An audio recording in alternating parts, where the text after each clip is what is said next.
Magandang umaga po mga ka-Epimore. At sa umaga pong ito, ang ating pong itatalakay ay ito pong sakit na kung tawagin po ay sipon. At ayon sa mga eksperto, ang sipon ay isang uri ng viral infection na umaapekto sa respiratory system, partikular sa ilong at lalamunan. Ayon pa rin po sa kanila, mayroong mahigit sa 200 uri ng mga virus na maaaring makapagdulot ng sipon. Kaya naman laganap ang kondisyong ito at pabalik-balik. At dagdag pa po nila na kapag may sipon ng isang tao, siya ay makararanas ng baradong ilong, masakit na lalamunan, pag-ubo, pagbahin, at pagkakaroon ng lagnat. At ayon pa rin po sa mga eksperto, bagamat hindi ito gaanong mapanganib, napakabilis itong makahawa. Kung nakakasalubong lamang ng taong may sipon, maaaring makaroon ka rin ito 2 araw matapos malantad sa virus. Ito ay lalo na kung mahina ang iyong resistensya. At ayon pa rin po sa mga eksperto, hindi pa rin dapat baliwalain ng sipon sapagkat maaari pa rin itong magdulot ng karaniwang komplikasyon gaya po ng mga sumusunod. At ayon po sa kanila, ang unang-unang komplikasyon po nito, ito pong tinatawag na acute bronchitis. Ayon po sa mga eksperto, ang acute bronchitis ay ang pamamaga ng maliliit na tubo ng mga baga. Ang mga sintomas nito ayon po sa kanila ay katulad din ng mga sintomas ng sipon. Subalit mapapansin na umaagahas ang paghinga ng pasyente. At ayon pa rin po sa mga eksperto, ang isa pa rin po sa mga komplikasyon ng sipon ay ito pong tinatawag na pulmonya. At ayon po sa kanila, nasa pulmonya namamaga rin ang mga baga. Subalit ang naaapektuhang bahagi naman ay ang mga alveoli. Ito ay tila maliliit na sisidlan ng hangin. Subalit sa kaso ng pulmonya, sa halip na hangin ang laman ng alveoli, nasisidlan ang mga ito ng tubig. At ayon pa rin po sa mga eksperto, ang pinakahuli po naman na komplikasyon ng sipon ay ito pong tinatawag na acute bacterial sinusitis. At ayon po sa kanila, na bagamat ang sanhi ng sipon ay mga virus, maaari pa rin itong magresulta sa acute bacterial sinusitis kapag nagkaroon ng impeksyon ang mga sinus dulot ng dahil sa humihinang katawan dulot ng sipon. Hindi lamang mga virus ang mga uri ng mikrobyong makakapasok dito. At ayon pa rin po sa mga eksperto, sapagkat kalimitan na kapag ang pasyente ay may sipon ay siya rin po ay inuubo, ay narito naman po ang mga halamang gamot na kanila pong ipinapayo. Kukuha lamang po ang pasyente ng halamang gamot na kung tawagin po ay gogo, at ito po ay lalagyan po niya ng suka. At pagkatapos po nito, ito po ay pakukuluan po ng pasyente at kanya po itong ipupunas sa buo po niyang katawan.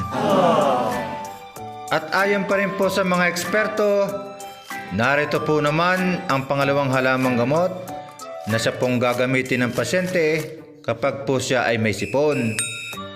Kukuha lamang po ang pasyente na ito pong tinatawag na sambong. Ang gagawin po ng pasyente, kukuha po siya ng mga dahon ng sambong at ito po ay kanyang kakatasin, at pag ito po ay kanyang nakatas, ito naman po ang kanya pong palaging iinumin 3 beses sa loob po ng maghapon pagkatapos pong kumain. At ayon pa rin po sa mga eksperto, narito po naman ang ikatlong halamang gamot na siya pong gagamitin po ng pasyente kapag po siya ay may sipon. Pinakukuha lamang po ang pasyente ng dayap, dalandan, eucalyptus, lemon, granada. At kapag po ito yung kanya na pong nakuha, kakatasin lang po nila ito pong mga halamang gamot na ito o bunga po ng halamang gamot na ito.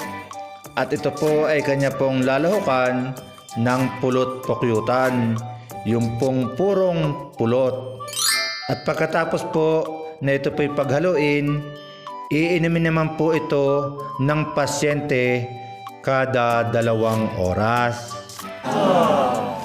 At narito po naman ang ika-4 pong halamang gamot na siya pong ipinapayo po ng mga eksperto na siya pong gagamitin kapag nga po may sipon. Ito po ay ang halamang gamot na kung tawagin po ay tsaa. Ang gagawin lang po ng pasyente, magpakulo ng tsaa at ito po ay kanyang hahaluan ng Vicks Vaporub. At ang gagawin lang po ng pasyente, ito po ay kanya pong palaging lalanghapin. At ipinapayo rin po ng mga eksperto na lalagyan po ang lalamunan, dibdib, likod at mga kasukasuan ng Vicks. At ayon pa rin po sa kanila ay uminom ng Vicks cough syrup at ganun din po naman kanila pong ipinapayo na tapalan ang likod ng pinaghalong mustasa de Europa at ito pong halamang gamot na kung tawagin po nila ay sahing.